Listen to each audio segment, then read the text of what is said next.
It's Fred at youtube.com. Good evening and welcome to this evening's edition of E-Prime. I'm Debbie. The second season of the highly anticipated Mission Catwalk launched last night at the Corley Auditorium. E-Prime was there and of course we have the highlights. Mission Catwalk has gone Caribbean. 15 designers from Barbados, Jamaica, Trinidad and Tobago, Guyana and Belize will battle week after week. That is a stage, how is the performance? The essence of a Caribbean woman. I don't follow fashion, fashion follows me. Season 2 of Mission Catwalk will be 1 hour long. So for all the people who couldn't get enough last season, it's going to be 1 hour. You can get to see the actual designing process, all the behind the scenes excitement, the creation of the garments and the runway shows. This season, absolutely amazing. We start out with 20 designers from across the Caribbean, from Barbados, Guyana, Belize, Trinidad and Tobago and Jamaica of course. And they're battling for the ultimate prize, which is London Fashion Week. We're taking it big this year.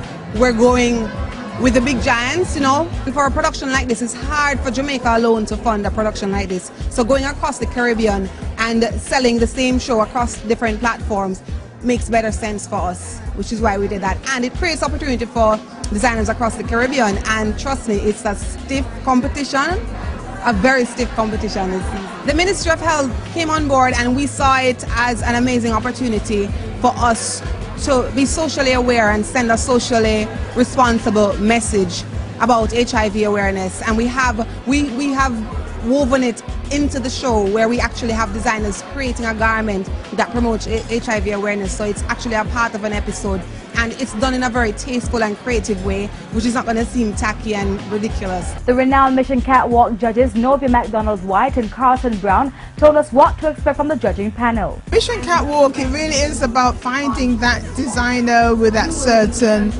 je ne sais quoi. So, you know, as a judge, I want to ensure, I want to see that the designers have understood the challenge and that they have interpreted the challenge and that they have really, you know, put in front of me the best possible design that they can. I'm looking at the editing. I'm looking at the cut, the color, the design, everything. I'm listening to their interpretation as well. Things I'm saying, if you're late for Thanksgiving or early for Carnival. I want us to understand, going to London Fashion Week, honestly, there's two things. One, it's not cheap, and two, it doesn't come easy. You have to work for that. But I can tell you honestly, I mean, the crop of designers here, very good. I mean, and as Novia said earlier, you know, big respect to Kenya, you know, I mean, for having a vision and putting out this vision, and we're happy to be a part of it. March 20, TVJ, make sure you're tuned in. Jamaican-born jazz prodigy Monty Alexander this year celebrates 50 years in the music industry. And to mark the milestone, Alexander is hosting a 2-week jazz and reggae festival in New York City. The festival, which is billed the full Monty experience and live performances, will run from February 20 to March 4, 2012. With a career spanning 5 decades, Monty Alexander has successfully bridged the worlds of jazz, pop and reggae music.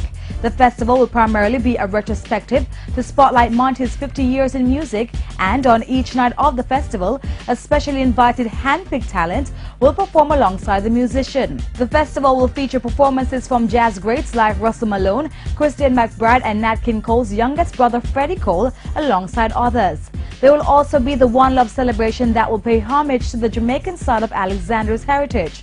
Apart from the upcoming festival, Alexander's latest album, Harlem Kingston Express, sat comfortably atop the Jazz World charts for 14 weeks, and this critically acclaimed set has been nominated for a Grammy Award in the Best Reggae Album category. On the international scene, Don Cornelius, who with the creation of Soul Train helped break down racial barriers and broaden the reach of black culture with funky music, groovy dance steps and cutting-edge style, died early this morning of an apparent suicide.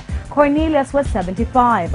Officers responding to a report of a shooting found Cornelius at his home at around 4 a.m. and police said he was pronounced dead of a self-inflicted gunshot wound at 4:56 a.m. A number of popular celebrities have shown their shock and disbelief. Quincy Jones stated that he's shocked and deeply saddened at the sudden passing of his friend, colleague and business partner. The Reverend Al Sharpton said he was shocked and grief-stricken. He said he has known him since he was 19 years old. Sharpton said in a statement that Cornelius brought soul music and danced to the world in a way that it had never been shown, and he was a cultural game changer on a global level.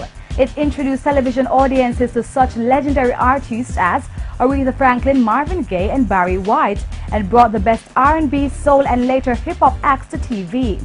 In his later years, Cornelius had a troubled marriage. In 2009, he was sentenced to 3 years probation after pleading no contest to misdemeanor spousal battery. In his divorce case that year, he also mentioned having significant health issues.